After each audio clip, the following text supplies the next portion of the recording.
নমস্কার বন্ধুরা, তো কেমন আছেন সবাই? আশা করি সবাই ভালোই আছেন। তো চলে এলাম আজকে একটি নতুন ভিডিও নিয়ে। তো বর্তমানে আমি এখন আছি আমাদের মাঠে, যেখানে আমাদের গোলাপ চাষ করা হয়েছে। তো সকালবেলা আমি একটু মাঠের দিকে ঘুরতে এসেছিলাম, এসে দেখি খুব সুন্দর আমাদের গোলাপ বাগানে গোলাপ ফুটে রয়েছে।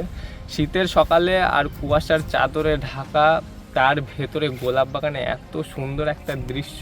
চলুন কিছু দৃশ্য আপনাদেরকে দেখাই। তো তার আগে আমি একটা কথা বলবো, যে যারা আমার এই ভিডিওটি ফেসবুকে দেখছেন তারা অবশ্যই আমার ফেসবুক পেজটি ফলো করে দেবেন, এবং যারা ইউটিউবে দেখছেন তারা আমার ইউটিউব চ্যানেলটি সাবস্ক্রাইব করে পাশে থাকবেন।